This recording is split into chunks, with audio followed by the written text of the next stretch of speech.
Let's look at some words and expressions we heard. Robbie wants to write about his personal experiences.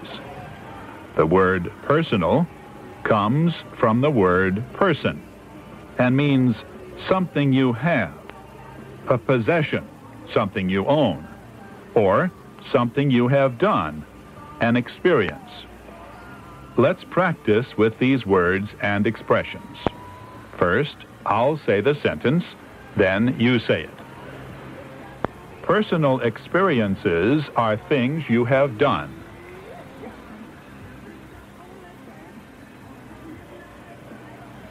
Personal experiences are things you have done.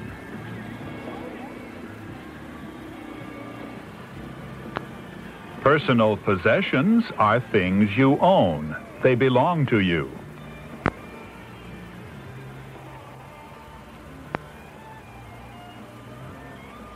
Personal possessions are things you own. They belong to you.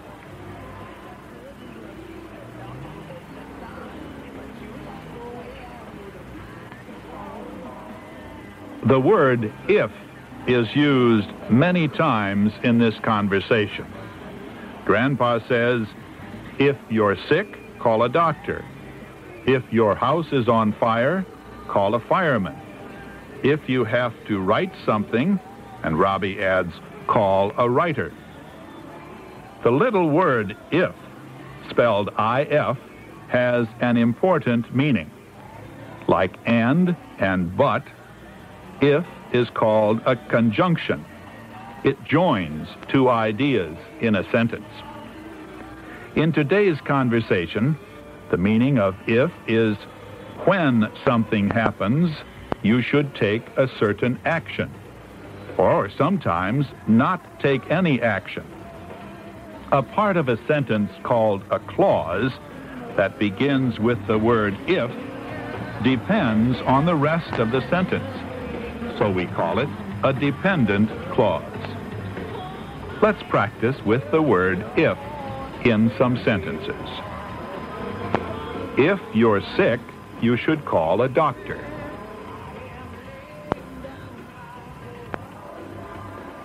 If you're sick, you should call a doctor.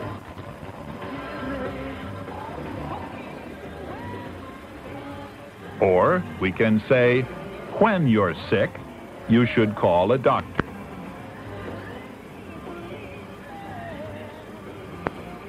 When you're sick, you should call a doctor.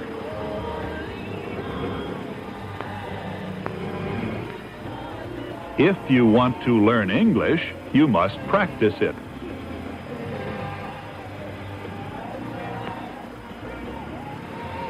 If you want to learn English, you must practice it.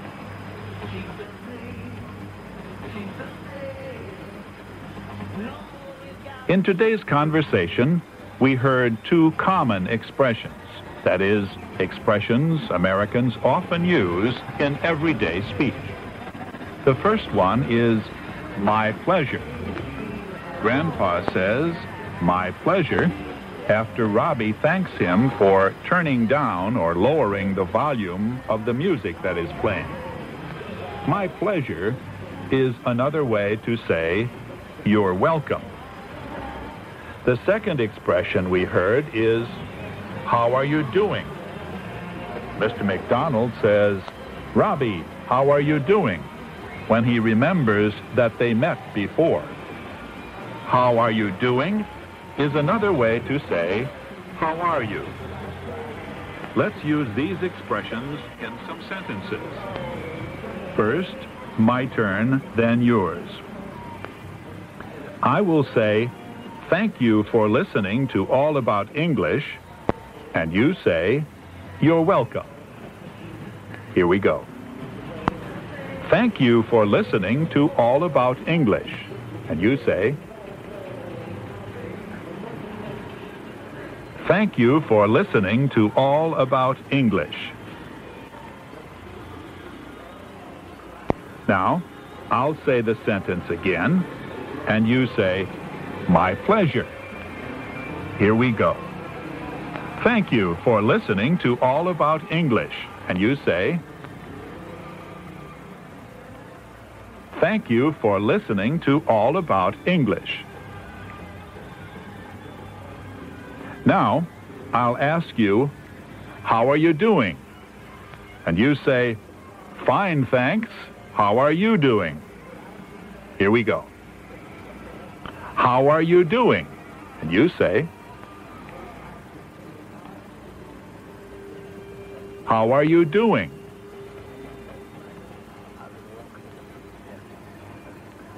Now, I'll ask you, "How are you?" And you say, "Fine, thanks. How are you?" Here we go. How are you?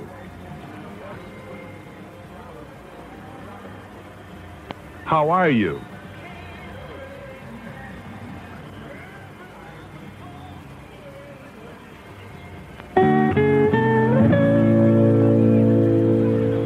You are listening to All About English on the Voice of America. Today we are reviewing the two programs you heard earlier in the week. Let's continue now with the second conversation.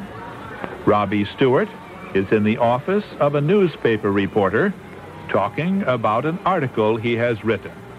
Hello, Mr. McDonald. Robbie, how are you? Pretty good. I finished my article. Great. Let's have a look at it. Sure. Here. But it's probably too short. I didn't have much time. Never make excuses, Robbie. Do your best and be proud of it. Let's see. Your opening sentence is good. Yep.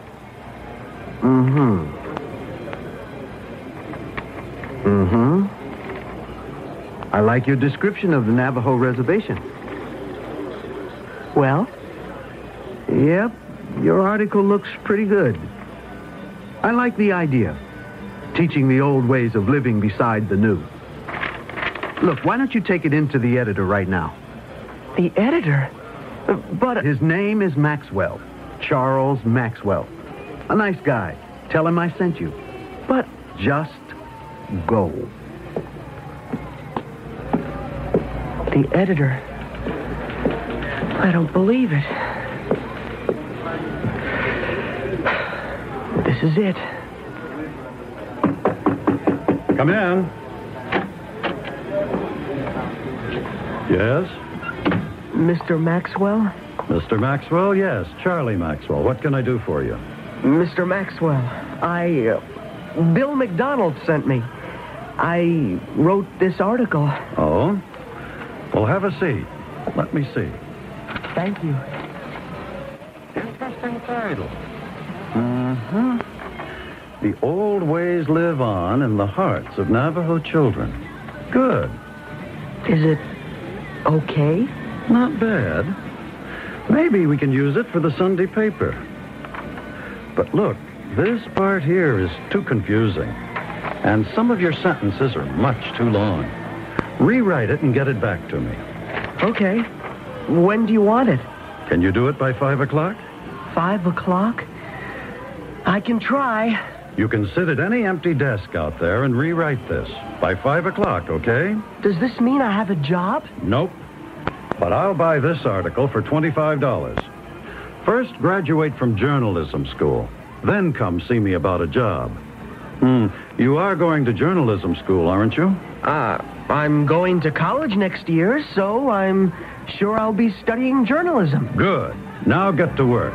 You've got 2 hours. Yes, sir.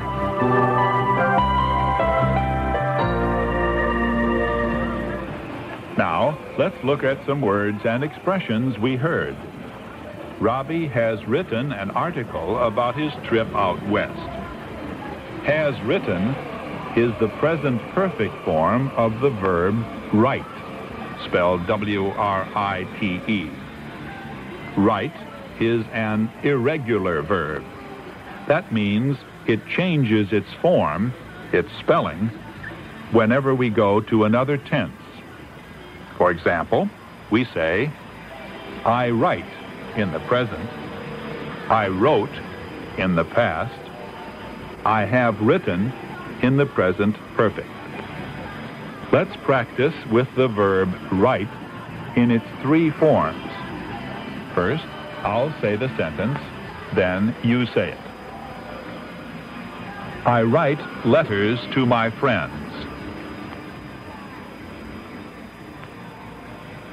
I write letters to my friends.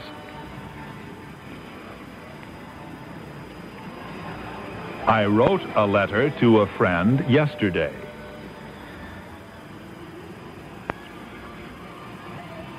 I wrote a letter to a friend yesterday.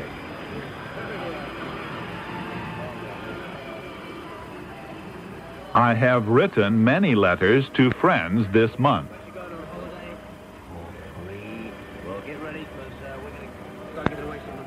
I have written many letters to friends this month.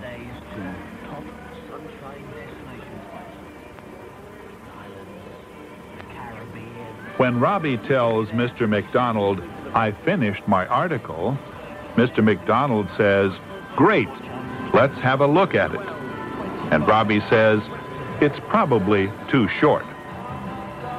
In this sentence, the word great means very good or fine. Let's have a look at means let me see it, let me look at it. By the way, look is a regular verb. That means we add ed to the present tense to make the past and present perfect.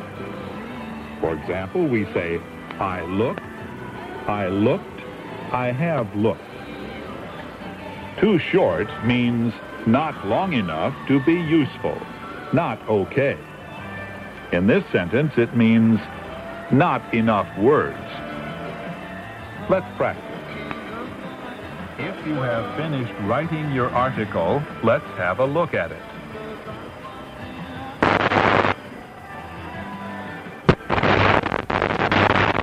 If you have finished writing your article, let's have a look at it.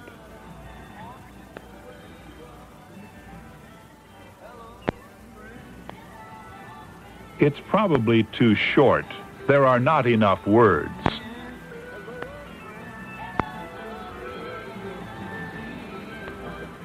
It's probably too short.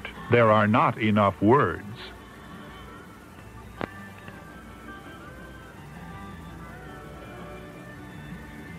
After Mr. McDonald looks at Robbie's article, he says, your article looks pretty good. I like the idea. Teaching the old ways of living beside the new. The word beside means at the side of or next to. In an earlier program, we said besides means in addition to or except for. Let's use beside and besides in some sentences. Pozbawiona zasad rozwydrzona młodzież, z drugiej brutalna, bijąca na oślep.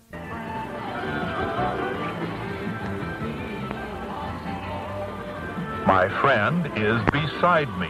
He's next to me.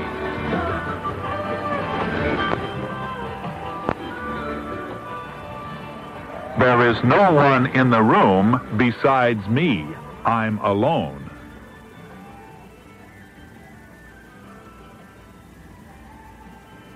There is no one in the room besides me. I'm alone.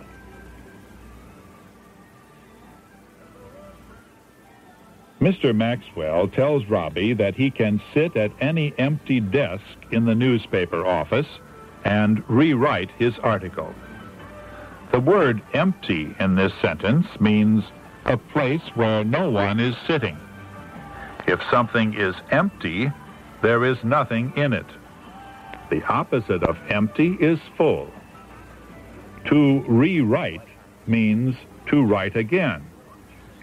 To reread means to read again. When Robbie asks, does this mean I have a job? First, graduate from journalism school.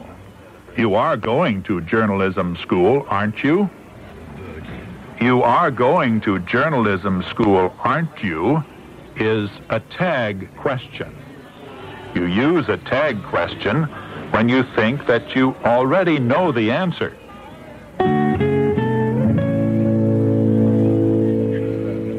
We have been listening to conversations from the radio series Tuning in the USA. That's all for today. Tune in next week for All About English.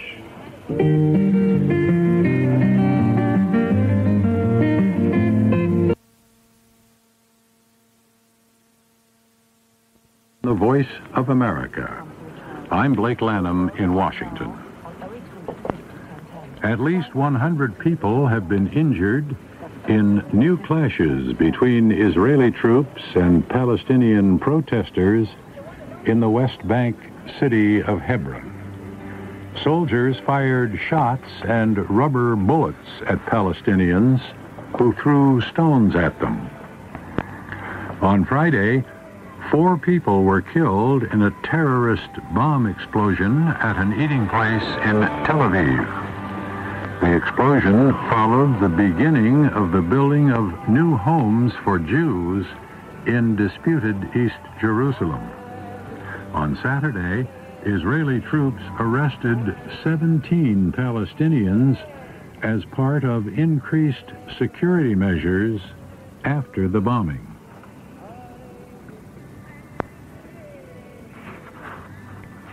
Palestinian police have ordered the arrest of the Hamas organization's military leader, Ibrahim al-Makadma. He was released from a Palestinian jail last week. On Friday, he told a Hamas gathering that bombs, not negotiations, would stop Israel from building Jewish settlements in disputed East Jerusalem. Israeli leaders had charged that the release of Mr. al-Makadma had helped influence militants to attack Israel. Helsinki. Russian President Boris Yeltsin says his country wants to join the European Union. He says he wants to end permanently Russia's historically distant relations with the West. Mr. Yeltsin says Russia wants to be recognized as a full European state. He spoke after talks with Finland's president. The 15 EU foreign ministers may discuss his proposal at a meeting on Monday. President Clinton promised American support for Russia's admission to several World Economic Organizations. He made the promises during his meeting with Mr. Yeltsin Friday in Helsinki.